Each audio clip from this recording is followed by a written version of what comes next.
morning, students.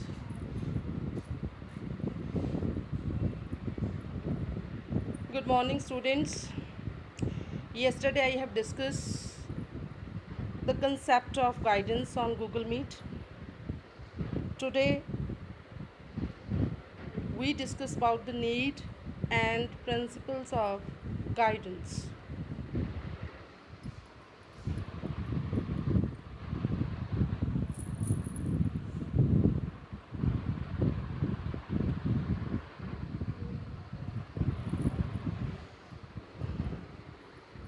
I revise again the meaning of guidance, some form of help and assistance given to an individual to solve their problems.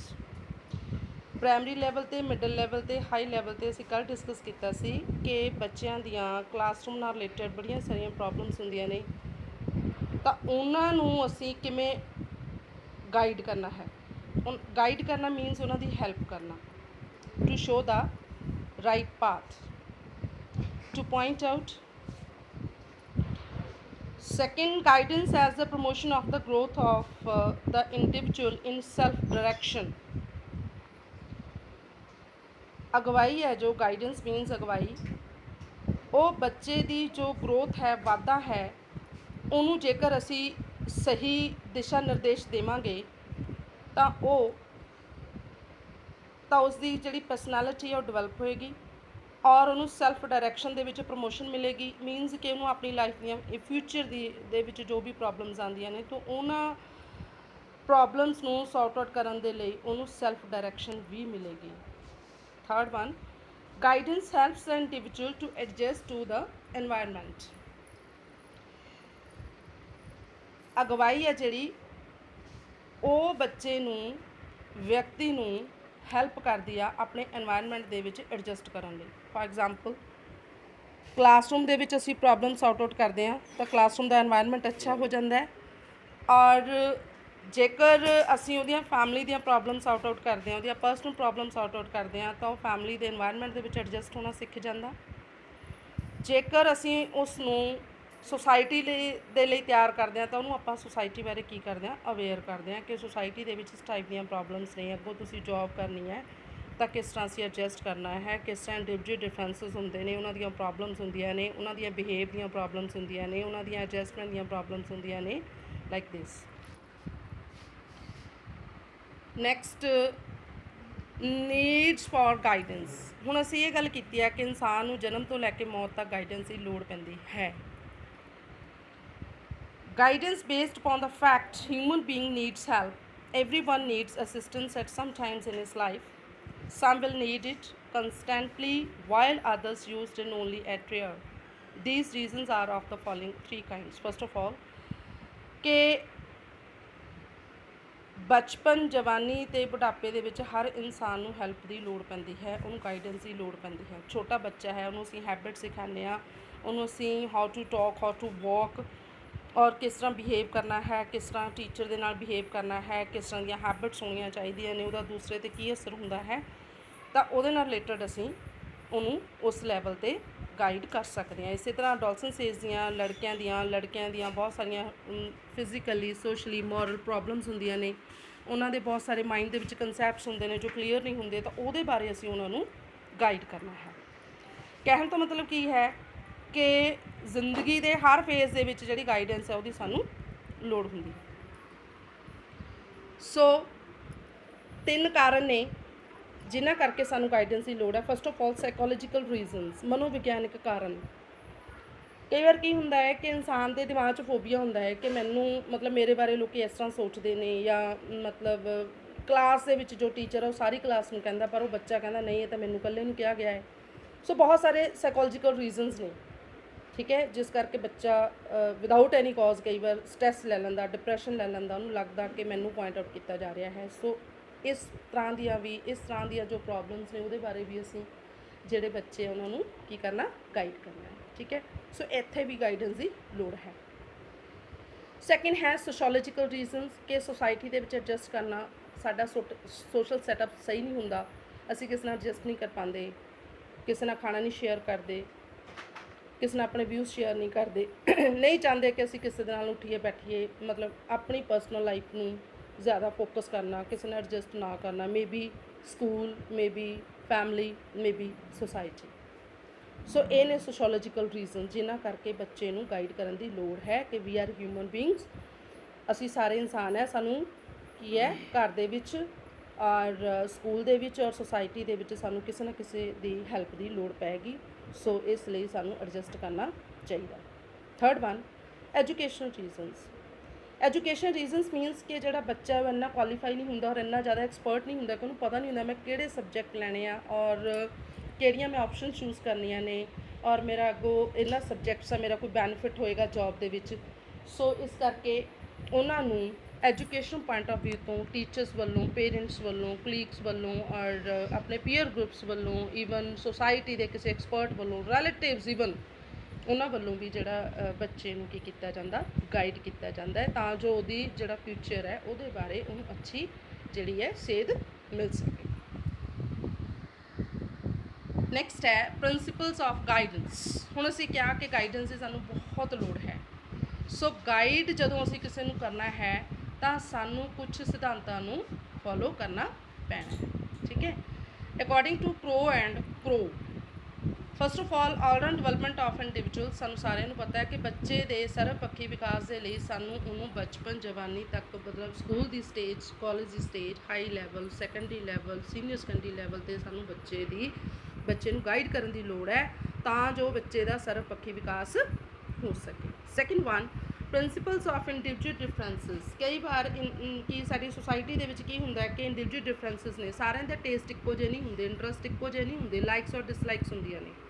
Even ਇੱਕ family ਦੇ ਵਿੱਚ ਇੱਕ ਮਾਂ ਦੇ ਜੋ ਬੱਚੇ ਨੇ ਉਹਨਾਂ ਦੇ ਵਿੱਚ ਵੀ ਡਿਫਰੈਂਸ ਪਾਇਆ ਜਾਂਦਾ, ਕਿਸੇ ਦੀ ਹਾਈਟ ਵੱਡੀ ਹੈ, ਕਿਸੇ ਦਾ ਕਲਰ ਕੰਪਲੈਕਸ਼ਨ ਹੋਰ ਹੈ, ਠੀਕ ਹੈ, ਜਾਂ ਉਹਦਾ ਟੇਸਟ ਹੋਰ ਹੈ, ਜਾਂ ਕੁਛ ਹੋਰ ਬਣਦਾ, ਉਹ ਬੱਚਾ ਇੰਜੀਨੀਅਰ ਬਣਦਾ, ਉਹ ਬੱਚਾ ਟੀਚਰ ਬਣਦਾ ਹੈ, ਠੀਕ ਹੈ। ਕੋਈ ਜ਼ਰੂਰੀ ਨਹੀਂ ਕਿ ਉਹ ਇੱਕੋ ਜਿਹੇ ਲੈਵਲ 'ਤੇ ਉਹ ਜਿਹੜੀ ਹੈ ਉਹ ਕੁਛ ਬਣਨ। ਸੋ ਕਹਿਣ ਤੋਂ ਮਤਲਬ ਕੀ ਹੈ ਕਿ ਇੰਡੀਵਿਜੂਅਲ ਡਿਫਰੈਂਸਿਸ ਨੂੰ ਧਿਆਨ ਵਿੱਚ ਰੱਖਦੇ ਹੋਏ ਅਸੀਂ ਬੱਚੇ ਨੂੰ ਕੀ ਕਰਨਾ, ਗਾਈਡ ਕਰਨਾ। Third one, guidance is related to every aspect of life. ਅਸੀਂ ਪਹਿਲਾਂ ਵੀ ਡਿਸਕਸ ਕੀਤਾ, ਹਰ aspect means maybe infancy stage, maybe childhood stage, maybe adolescent stage, ਤਾਂ ਇਹਨਾਂ ਸਾਰੇ ਲਾਈਫ ਦੇ ਆਸਪੈਕਟਸ ਦੇ ਵਿੱਚ maybe physical, social, moral, spiritual, ਇਹਨਾਂ ਸਾਰੇ ਆਸਪੈਕਟਸ 'ਤੇ ਸਾਨੂੰ ਬੱਚੇ ਨੂੰ ਗਾਈਡ ਕਰਨ ਦੀ ਲੋੜ ਹੈ। ਕੋਆਪਰੇਟਿੰਗ ਅਮੰਗ ਪਰਸਨਸ, ਸਾਰੇ ਇੱਕ ਦੂਸਰੇ ਨਾਲ ਕੋਆਪਰੇਟ ਕਰਨ, ਉੱਥੇ ਵੀ ਸਾਨੂੰ ਗਾਈਡੈਂਸ ਦੀ ਲੋੜ ਹੈ। ਮੀਨਸ ਸਾਨੂੰ ਗਾਈਡ ਅਸੀਂ ਬੱਚੇ ਨੂੰ ਕਰਨਾ ਹੈ। ਸੋ ਇਸ ਸਿਧਾਂਤ ਨੂੰ ਵੀ ਅਸੀਂ ਫੋਲੋ ਕਰਨਾ। ਅਸੀਂ ਬੱਚੇ ਨੂੰ ਇਸ ਤਰ੍ਹਾਂ ਦਾ ਗਾਈਡ ਨਹੀਂ ਕਰ ਸਕਦੇ ਕਿ ਬੱਚੇ ਤਾਂ ਆਪਣੇ ਆਪ ਦੇ ਵਿੱਚ ਰਹਿਣਾ ਅਤੇ ਕਿਸੇ ਨਾਲ ਕੋਆਪਰੇਟ ਨਹੀਂ ਕਰਨਾ, ਨੋ। ਤਾਂ ਆਪਾਂ ਬੱਚੇ ਨੂੰ ਕੀ ਕਰਨਾ, ਪ੍ਰੋਪਰ ਗਾਈਡ ਕਰਨਾ ਹੈ। Guidance is a continuous and life long process. ਕੱਲ੍ਹ ਵੀ ਕਿਹਾ ਸੀ, ਜਨਮ ਤੋਂ ਲੈ ਕੇ ਮੌਤ ਤੱਕ ਜਿਹੜੀ ਗਾਈਡੈਂਸ ਆ ਉਹ ਕੰਟੀਨਿਊਸ ਚੱਲਦੀ ਰਹਿੰਦੀ ਆ। ਸਾਨੂੰ ਕਈ ਵਾਰ ਜੌਬ ਨਾਲ ਰਿਲੇਟਡ ਪ੍ਰੋਬਲਮਸ ਆਉਂਦੀਆਂ ਨੇ, ਕਈ ਵਾਰ ਸਾਨੂੰ ਬਚਪਨ ਦੇ ਵਿੱਚ ਇੱਕ ਦੂਜੇ ਨਾਲ ਖੇਡਣ 'ਚ ਪ੍ਰੋਬਲਮਸ ਆਉਂਦੀਆਂ ਨੇ, ਕਈ ਵਾਰ ਲਾਈਫ ਦੇ ਵਿੱਚ ਐਡਜਸਟਮੈਂਟ ਕਰਨ ਦੇ ਵਿੱਚ ਪ੍ਰੋਬਲਮਸ ਆਉਂਦੀਆਂ ਨੇ, ਕਈ ਵਾਰ ਸਕੂਲ ਦੇ ਵਿੱਚ ਪ੍ਰੋਬਲਮਸ ਆਉਂਦੀਆਂ ਨੇ, ਕਈ ਵਾਰ ਕਾਲਜ ਲਾਈਫ ਦੇ ਵਿੱਚ ਪ੍ਰੋਬਲਮਸ ਆਉਂਦੀਆਂ ਨੇ। ਸੋ ਉਹਦੇ ਲਈ ਜਿਹੜੀ ਗਾਈਡੈਂਸ ਆ ਉਹ ਸਾਨੂੰ ਪੂਰੀ ਲਾਈਫ ਦੇ ਵਿੱਚ ਕਿਸੇ ਨਾ ਕਿਸੇ ਪਰਸਨ ਤੋਂ ਅਗਵਾਈ ਦੀ ਲੋੜ ਪੈਂਦੀ ਹੈ। So guidance is a continuous and life long process. Next is guidance for all. ਅਸੀਂ ਇਹ ਨਹੀਂ ਕਹਿ ਸਕਦੇ ਕਿ ਸਿਰਫ ਬੱਚਿਆਂ ਨੂੰ ਲੋੜ ਪੈਂਦੀ ਹੈ, ਅਸੀਂ ਇਹ ਵੀ ਨਹੀਂ ਕਹਿ ਸਕਦੇ ਸਿਰਫ ਨੌਜਵਾਨਾਂ ਨੂੰ ਲੋੜ ਪੈਂਦੀ ਹੈ, ਲੜਕਿਆਂ ਨੂੰ ਲੋੜ ਪੈਂਦੀ ਹੈ, ਲੜਕੀਆਂ ਨੂੰ ਲੋੜ ਨਹੀਂ ਪੈਂਦੀ। ਗਾਈਡੈਂਸ ਫॉर ਆਲ। ਸੋ ਇਹ ਸਾਰੇ ਐਸਪੈਕਟਸ ਆਫ ਲਾਈਫ, ਮਤਲਬ ਸਾਰਿਆਂ ਨੂੰ ਗਾਈਡੈਂਸ ਦੀ ਲੋੜ ਪੈਂਦੀ ਹੈ, ਮੇਬੀ ਐਜੂਕੇਸ਼ਨਲ, ਵੋਕੇਸ਼ਨਲ ਔਰ ਪਰਸਨਲ। ਪ੍ਰਿੰਸੀਪਲਸ ਆਫ ਇਲੈਬੋਰੇਸ਼ਨ, ਠੀਕ ਹੈ। ਜਿਹੜੀ ਕਈ ਵਾਰ ਕਈਆਂ ਦੀਆਂ ਪ੍ਰੋਬਲਮਸ ਸੇਮ ਹੁੰਦੀਆਂ ਨੇ ਤਾਂ ਉਹਨੂੰ ਅਸੀਂ ਇਕੱਠੇ ਬਿਠਾ ਕੇ ਵੀ ਜਿਹੜੀਆਂ ਹੈ ਉਹਨਾਂ ਦੀਆਂ ਪ੍ਰੋਬਲਮਸ ਨੂੰ ਸੌਰਟ ਆਊਟ ਕਰ ਸਕਦੇ ਹਾਂ। ਹਰ ਬੰਦੇ ਨੂੰ, ਪਰਸਨ ਨੂੰ, ਬੱਚੇ ਨੂੰ, ਲੜਕੇ ਨੂੰ, ਲੜਕੀ ਨੂੰ ਗਾਈਡੈਂਸ ਦੀ ਲੋੜ ਪੈਂਦੀ ਹੈ। Next is responsibility of teachers and parents. So ਬੱਚੇ ਦੀ ਪਰਸਨੈਲਿਟੀ ਨੂੰ ਡਿਵੈਲਪ ਕਰਨ ਦੇ ਲਈ ਟੀਚਰਸ ਔਰ ਪੇਰੈਂਟਸ ਦਾ ਬਹੁਤ ਰੋਲ ਹੁੰਦਾ ਹੈ। ਸੋ ਜ਼ਰੂਰੀ ਹੈ ਕਿ ਪੇਰੈਂਟਸ ਨੇ ਵੀ ਬੱਚੇ ਨੂੰ ਟਾਈਮ ਟੂ ਟਾਈਮ ਚੰਗੇ ਮਾੜੇ ਦੀ ਪਹਿਚਾਣ ਕਰਾਉਣੀ ਹੈ, ਉਹਨੂੰ ਪ੍ਰੋਪਰ ਗਾਈਡ ਕਰਨਾ, ਉਹਨਾਂ ਦੀਆਂ ਹੈਬਿਟਸ ਅੱਛੀਆਂ ਡਿਵੈਲਪ ਕਰਨੀਆਂ ਨੇ ਤਾਂ ਜੋ ਉਹਨਾਂ ਬੱਚਿਆਂ ਦਾ ਦੂਸਰੇ ਬੱਚਿਆਂ 'ਤੇ ਅਸਰ ਹੋ ਸਕੇ, ਉਹਨਾਂ ਨੂੰ ਜ਼ਿੰਦਗੀ ਦੇ ਵਿੱਚ ਵਿਚਰਨ ਦੇ ਲਈ ਪ੍ਰੋਪਰ ਗਾਈਡ ਕਰਨਾ ਹੈ। ਸੋ ਇਸੇ ਤਰ੍ਹਾਂ ਟੀਚਰਸ ਦਾ ਵੀ ਇੱਕ ਜ਼ਿੰਮੇਵਾਰੀ ਹੈ, ਇੱਕ ਫਰਜ਼ ਹੈ ਕਿ ਉਹ ਬੱਚਿਆਂ ਨੂੰ ਪ੍ਰੋਪਰ ਵੇ ਦੇ ਨਾਲ ਗਾਈਡ ਕਰਨ। ਜੇਕਰ ਉਹਨਾਂ ਨੂੰ ਫਿਜ਼ੀਕਲੀ ਕੋਈ ਪ੍ਰੋਬਲਮ ਆਉਂਦੀ ਹੈ ਤਾਂ ਉਹਦਾ ਸੌਰਟ ਆਊਟ ਕਰਨ, ਸੋਸ਼ਲੀ ਕੋਈ ਪ੍ਰੋਬਲਮ ਆਉਂਦੀ ਹੈ ਉਹਨੂੰ ਸੌਰਟ ਆਊਟ ਕਰਨ, ਕੋਈ ਐਡਜਸਟਮੈਂਟ ਦੀ ਪ੍ਰੋਬਲਮ ਆਉਂਦੀ ਹੈ, ਕੋਈ ਸਬਜੈਕਟ ਨਾਲ ਰਿਲੇਟਡ ਪ੍ਰੋਬਲਮਸ ਆਉਂਦੀ ਹੈ, ਕਿਸੇ ਵੋਕੇਸ਼ਨ ਨਾਲ ਰਿਲੇਟਡ ਪ੍ਰੋਬਲਮਸ ਆਉਂਦੀ ਹੈ, ਜੋ ਬੱਚੇ ਨੇ ਆਪਣੀਆਂ ਪਰਸਨਲ ਪ੍ਰੋਬਲਮਸ ਨੇ ਉਹਦੇ ਨਾਲ ਰਿਲੇਟਡ ਜੇਕਰ ਬੱਚੇ ਨੂੰ ਕੋਈ ਪ੍ਰੋਬਲਮ ਆਉਂਦੀ ਆ ਤਾਂ ਟੀਚਰ ਨੇ ਸਿੰਪੈਥੈਟਿਕ ਐਟੀਟਿਊਡ ਦੇ ਨਾਲ ਬੱਚੇ ਨੂੰ ਡੀਲ ਕਰਨਾ, ਉਹਦੇ ਸੈਲਫ ਕੌਨਫੀਡੈਂਸ ਨੂੰ ਵਧਾਉਣਾ ਹੈ ਤੇ ਉਹਦਾ ਜੋ ਵੀ ਉਹਨੂੰ ਗਾਈਡ ਕਰਨਾ ਹੈ ਉਹਨੂੰ ਪ੍ਰੋਪਰ ਗਾਈਡ ਕਰਨਾ, ਉਹਨੂੰ ਗਲਤ ਗਾਈਡ ਨਹੀਂ ਕਰਨਾ। ਕਿਉਂ? ਕਿਉਂਕਿ ਟੀਚਰਸ ਔਰ ਪੇਰੈਂਟਸ ਬੱਚੇ ਦੇ ਵੈਲ ਵਿਸ਼ਰਸ ਹੁੰਦੇ ਨੇ। ਪੇਰੈਂਟਸ ਤੇ ਟੀਚਰਸ ਦੇ ਉੱਪਰ ਬੱਚਿਆਂ ਨੂੰ ਬਹੁਤ ਸਾਰੀਆਂ ਉਮੀਦਾਂ ਹੁੰਦੀਆਂ ਨੇ, ਵਿਸ਼ਵਾਸ ਹੁੰਦਾ ਹੈ। ਸੋ ਟੀਚਰਸ ਔਰ ਪੇਰੈਂਟਸ ਨੇ ਉਹਨਾਂ ਦੇ ਇਸ ਵਿਸ਼ਵਾਸ ਨੂੰ ਨਹੀਂ ਤੋੜਨਾ। Next is flexibility. Flexibility means ਕਿ ਆਪਾਂ ਬਚਪਨ ਦੇ ਵਿੱਚ ਬੱਚੇ ਨੂੰ ਹੋਰ ਗਾਈਡ ਕਰਦੇ ਹਾਂ, ਅਡੋਲਸੈਂਸ ਦੇ ਵਿੱਚ ਹੋਰ ਗਾਈਡ ਕਰਦੇ ਹਾਂ, ਕਿ ਰਿਜਿਡਿਟੀ ਨਹੀਂ ਹੈ ਕਿ ਆਪਾਂ ਉਹੀ ਚੀਜ਼ਾਂ ਨੂੰ ਗਾਈਡ ਕਰਦੇ ਹਾਂ। ਫਲੈਕਸੀਬਿਲਿਟੀ ਮੀਨਸ ਬਦਲਾਵ ਆਉਂਦਾ ਰਹਿੰਦਾ ਹੈ। ਠੀਕ ਹੈ, ਹੁਣ ਮੰਨ ਲਓ ਛੋਟਾ ਬੱਚਾ, ਉਹਨੂੰ ਸਬਜੈਕਟਸ ਬਾਰੇ ਨਹੀਂ ਪਤਾ, ਆਪਾਂ ਉਹਨੂੰ ਗਾਈਡ ਕਰਦੇ ਨੇ। ਅੱਗੋਂ ਬੱਚਾ ਵੱਡਾ ਹੁੰਦਾ, ਹਾਈ ਸਕੂਲ ਦੇ ਵਿੱਚ ਜਾਂਦਾ, ਮਿਡਲ ਸਕੂਲ ਦੇ ਵਿੱਚ ਜਾਂਦਾ, ਸੀਨੀਅਰ ਸੈਕੰਡਰੀ, ਤਾਂ ਉੱਥੇ ਉਹਦਾ ਲੈਵਲ ਬਦਲ ਜਾਂਦਾ। ਰਿਜਿਡਿਟੀ ਨਹੀਂ ਰਹਿੰਦੀ, ਫਲੈਕਸੀਬਿਲਿਟੀ ਹੈ, ਬਦਲਦਾ ਰਹਿੰਦਾ ਹੈ। ਜਿਸ ਟਾਈਪ ਦੀਆਂ ਸਾਡੀ ਸੁਸਾਇਟੀ, ਜਿਵੇਂ ਪਹਿਲਾਂ ਇੰਨੀ ਕੰਪਲੈਕਸ ਹੈ ਨਹੀਂ ਸੀ, ਇੱਕ simple life, simple living and high thinking. ਹੁਣ ਜਿਵੇਂ ਜਿਵੇਂ ਪਾਪੂਲੇਸ਼ਨ ਵੱਧਦੀ ਹੈ, ਸੁਸਾਇਟੀ ਦੇ ਵਿੱਚ ਕੰਪਲੈਕਸ ਵੱਧਦਾ ਜਾਂਦਾ, ਮਤਲਬ ਜਿਹੜਾ ਕ੍ਰਾਈਮ ਹੈ ਉਹ ਵੱਧਦਾ ਜਾਂਦਾ। ਇਸ ਕਰਕੇ ਜਿਹੜੀਆਂ ਗਾਈਡ ਕਰਨ ਦੀਆਂ ਤਰੀਕੇ ਨੂੰ ਵੀ ਬਦਲਦੇ ਰਹਿੰਦੇ ਨੇ, ਪ੍ਰੋਬਲਮਸ ਬਦਲਦੀਆਂ ਰਹਿੰਦੀਆਂ ਨੇ। ਸੋ ਉਸ ਤਰੀਕੇ ਨਾਲ ਬੱਚੇ ਨੂੰ ਆਪਾਂ ਟਾਈਮ ਟੂ ਟਾਈਮ ਗਾਈਡ ਕਰਨਾ। Next is principles of evaluation. So ਜਦੋਂ ਆਪਾਂ ਬੱਚੇ ਨੂੰ ਗਾਈਡ ਕਰਨਾ ਤਾਂ ਆਪਾਂ ਅਬਜ਼ਰਵ ਵੀ ਕਰਨਾ ਹੈ ਕਿ ਬੱਚੇ ਦੇ ਵਿੱਚ ਕੋਈ ਚੇਂਜ ਆਈ। ਮੰਨ ਲਓ ਫਾਰ ਐਗਜ਼ਾਮਪਲ ਬੱਚਾ ਕਿਸੇ ਨਾਲ ਐਡਜਸਟ ਨਹੀਂ ਕਰ ਰਿਹਾ, ਤਾਂ ਆਪਾਂ ਨੂੰ ਪ੍ਰੋਪਰ ਗਾਈਡ ਕਰ ਦਿੱਤਾ ਕਿ ਤੈਨੂੰ ਦੂਜੇ ਬਿਨਾਂ ਸਰਨਾ ਨਹੀਂ ਬੇਟੇ, ਕਿਸੇ ਨੂੰ ਤੇਰੀ ਹੈਲਪ ਦੀ ਲੋੜ ਹੈ, ਤੈਨੂੰ ਕਿਸੇ ਹੋਰ ਦੀ ਹੈਲਪ ਦੀ ਲੋੜ ਹੈ। ਠੀਕ ਹੈ, ਫਿਰ ਆਪਾਂ ਦੇਖਣਾ ਕਿ ਬੱਚੇ ਨੂੰ ਆਪਾਂ ਪ੍ਰੋਪਰ ਗਾਈਡ ਕੀਤਾ, ਸੋ ਬੱਚੇ 'ਚ ਕੋਈ ਚੇਂਜ ਆਈ। ਠੀਕ ਹੈ, so that is a part of principles of evaluation. Next is guidance by a trained person. So ਜੋ ਗਾਈਡ ਕਰਨਾ ਉਹ ਟ੍ਰੇਨਡ ਪਰਸਨ ਨੇ ਕਰਨਾ, ਮੀਨਸ ਐਕਸਪਰਟ ਪਰਸਨ ਨੇ ਕਰਨਾ, ਜਿਹਨੂੰ ਨੌਲੇਜ ਹੋਵੇ ਕਿ ਇਸ ਲੈਵਲ 'ਤੇ ਬੱਚੇ ਨੂੰ ਕਿਸ ਟਾਈਪ ਦੀ ਆਪਾਂ ਗਾਈਡੈਂਸ ਦੇਣੀ ਹੈ। ਠੀਕ ਹੈ, ਆਪਾਂ ਪ੍ਰਾਇਮਰੀ ਲੈਵਲ 'ਤੇ ਬੱਚੇ ਨੂੰ ਪ੍ਰਾਇਮਰੀ ਲੈਵਲ ਦੇ ਉਹਦੇ ਲੈਵਲ ਨੂੰ ਸਮਝ ਕੇ ਉਹਨੂੰ ਗਾਈਡ ਕਰਨਾ। ਅਡੋਲਸੈਂਸ ਲੈਵਲ ਦੀਆਂ ਪ੍ਰੋਬਲਮਸ ਆਪਾਂ ਨੂੰ ਪਤਾ ਹੋਣਗੇ, ਐਕਸਪਰਟ ਨੂੰ ਪਤਾ ਹੋਣਗੇ ਕਿ ਬੱਚੇ 'ਚ ਕਿੱਦਾਂ ਟੈਂਪਰ ਵੱਧ ਜਾਂਦਾ, ਕਿੱਦਾਂ ਬੱਚੇ ਆਪਣੀ ਸੈਲਫ ਰਿਸਪੈਕਟ ਨੂੰ ਬਹੁਤ ਮਤਲਬ ਕਿ ਉਹ ਫੋਕਸ ਕਰਦਾ ਹੈ। ਤਾਂ ਉਹਨਾਂ ਚੀਜ਼ਾਂ ਤਾਂ ਉਸੇ ਪਰਸਨ ਨੂੰ ਪਤਾ ਹੋਣਗੇ ਜੋ ਇੱਕ ਐਕਸਪਰਟ ਪਰਸਨ ਹੋਏਗਾ। ਠੀਕ ਹੈ, ਸੋ ਜੇਕਰ ਆਪਾਂ ਗਾਈਡੈਂਸ ਲੈਣੀ ਵੀ ਆ ਤਾਂ ਕਿਸੇ ਇੱਕ ਫੇਥਫੁਲ ਪਰਸਨ ਤੋਂ ਲੈਣੀ ਆ ਔਰ ਇੱਕ ਐਕਸਪਰਟ ਪਰਸਨ ਤੋਂ ਲੈਣੀ ਆ, ਜੋ ਆਪਾਂ ਨੂੰ ਸੈਲਫ ਡਾਇਰੈਕਸ਼ਨ ਦੇ ਲਈ ਅੱਗੇ ਵਧਾ ਸਕੇ, ਸਾਡੇ ਸੈਲਫ ਡਾਇਰੈਕਸ਼ਨ ਨੂੰ ਵਧਾ ਸਕੇ, ਤਾਂ ਜੋ ਸਾਨੂੰ ਇੱਕ ਵਧੀਆ ਦਿਸ਼ਾ ਨਿਰਦੇਸ਼ ਦੇ ਸਕੇ। ਠੀਕ ਹੈ, ਸੋ ਨੈਕਸਟ ਹੈ principals of periodic appraisal. Periodic appraisal means ਕਿ ਜਿਵੇਂ ਮੈਂ ਪਹਿਲਾਂ ਵੀ ਦੱਸਿਆ ਕਿ ਹਰ ਉਹਦੇ ਵਿੱਚ ਲੈਵਲ ਦੇ ਵਿੱਚ ਅਲੱਗ-ਅਲੱਗ ਤਰ੍ਹਾਂ ਦੀ ਗਾਈਡੈਂਸ ਹੈ, ਕਿ ਪ੍ਰਾਇਮਰੀ ਲੈਵਲ 'ਤੇ ਇੱਕ ਅਲੱਗ ਲੈਵਲ ਦੀ ਗਾਈਡੈਂਸ ਹੈ, ਸੈਕੰਡਰੀ 'ਤੇ ਅਲੱਗ ਹੈ। ਠੀਕ ਹੈ, ਔਰ ਹਾਈ ਲੈਵਲ 'ਤੇ ਅਲੱਗ ਹੈ ਗਾਈਡੈਂਸ। ਤਾਂ ਅਲੱਗ-ਅਲੱਗ ਲੈਵਲ 'ਤੇ ਆਪਾਂ ਨੂੰ ਪੀਰੀਓਡਿਕਲੀ ਆਪਾਂ ਨੂੰ ਗਾਈਡ ਕਰਨਾ ਹੈ। ਨੈਕਸਟ ਔਰ last one, objectives of guidance. ਠੀਕ ਹੈ, ਸੋ ਗਾਈਡੈਂਸ ਦੇਣ ਦਾ ਆਖਿਰ ਉਦੇਸ਼ ਕੀ ਹੁੰਦਾ ਹੈ? ਇਹਦਾ ਕੋਈ ਤਾਂ ਪਰਪਸ ਹੈ ਨਾ, ਕੋਈ ਤਾਂ ਉਦੇਸ਼ ਹੈ। First of all, to help individual to understand and accept the positive and negative aspects of its personality, interest, aptitude, attitude, etc. ਸੋ ਜਿਹੜਾ ਆਪਾਂ ਪਹਿਲਾਂ ਵੀ ਗੱਲ ਕੀਤੀ ਹੈ ਨੀਡ ਦੇ ਵਿੱਚ, ਕਿ ਇੰਡੀਵਿਜੂਅਲ ਡਿਫਰੈਂਸਿਸ ਨੇ ਬੱਚੇ ਦੀ ਪਰਸਨੈਲਿਟੀ ਦੇ ਪੋਜ਼ੀਟਿਵ ਔਰ ਨੈਗੇਟਿਵ ਆਸਪੈਕਟਸ ਹੁੰਦੇ ਨੇ। ਕਈ ਵਾਰ ਬੱਚੇ 'ਚ ਈਗੋ ਬਹੁਤ ਜ਼ਿਆਦਾ ਹੁੰਦੀ ਆ, ਕਈ ਵਾਰ ਬੱਚੇ 'ਚ ਬਿਨਾਂ ਮਤਲਬ ਦਾ ਡਿਪਰੈਸ਼ਨ ਹੁੰਦਾ, ਕਈ ਵਾਰ ਬੱਚੇ 'ਚ ਬਿਨਾਂ ਮਤਲਬ ਦਾ ਫੋਬੀਆ ਹੁੰਦਾ, ਕਈ ਵਾਰ ਬੱਚੇ ਦਾ ਇੰਟਰਸਟ ਕਿਸੇ ਨਾਲ ਨਹੀਂ ਮਿਲਦਾ, ਕਿਸੇ ਦਾ ਐਪਟੀਟਿਊਡ ਨਹੀਂ ਮਿਲਦਾ, ਕਿਸੇ ਦਾ ਐਟੀਟਿਊਡ ਨਹੀਂ ਮਿਲਦਾ। ਸੋ ਇਹਨਾਂ ਸਾਰੀਆਂ ਚੀਜ਼ਾਂ ਨੂੰ, ਉਹਦੇ ਪੋਜ਼ੀਟਿਵ ਔਰ ਨੈਗੇਟਿਵ ਆਸਪੈਕਟਸ ਨੂੰ ਪਹਿਲਾਂ ਅਸੀਂ ਸਮਝਣਾ ਹੈ, ਫਿਰ ਅਸੀਂ ਉਹਨੂੰ ਗਾਈਡ ਕਰਨਾ। ਇਹ ਗਾਈਡੈਂਸ ਦਾ ਇੱਕ ਆਬਜੈਕਟਿਵ ਹੈ।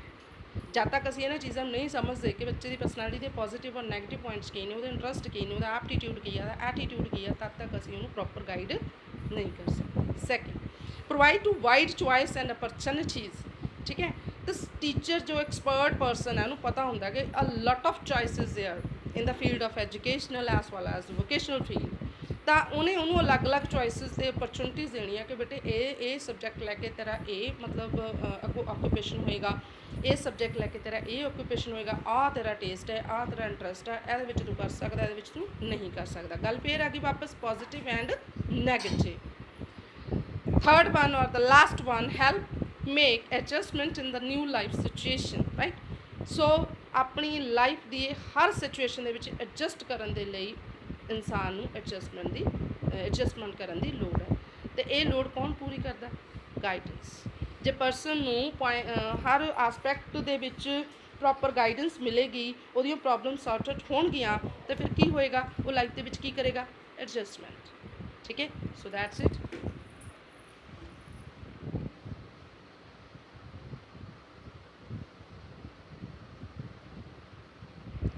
So thank you students, hope so ਕਿ ਤੁਸੀਂ ਅੰਡਰਸਟੈਂਡ ਕਰ ਗਏ ਹੋਵੋਗੇ। ਔਰ ਜੋ ਨੈਕਸਟ ਮੇਰਾ ਪੀਰੀਅਡ ਹੋਏਗਾ ਉਹਦੇ ਵਿੱਚ ਗੂਗਲ ਮੀਟ ਦੇ ਵਿੱਚ ਤੁਹਾਡੇ ਕੁਐਸਚਨਸ ਹੋਣਗੇ, ਕੁਆਰੀਜ਼ ਹੋਣਗੀਆਂ, ਤਾਂ ਉਹ ਤੁਸੀਂ ਮੇਰੇ ਨਾਲ ਡਿਸਕਸ ਕਰ ਸਕਦੇ ਹੋ। So all the best, stay safe, stay live.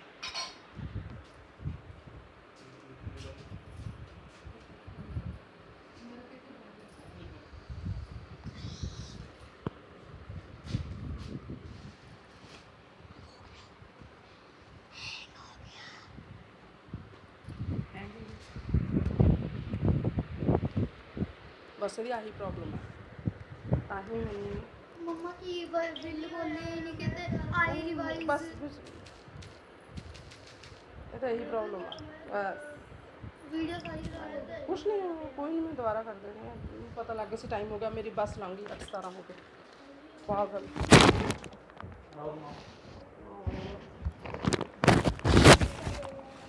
ਪੰਗਾ ਲੈ ਲਿਆ ਅੱਜ ਮੈਂ।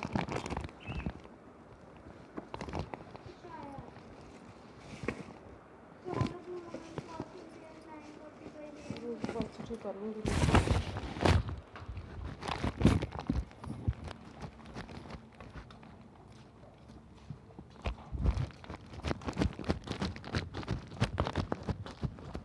उधर बस निगाह क्या उतरो।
देख लूँगा,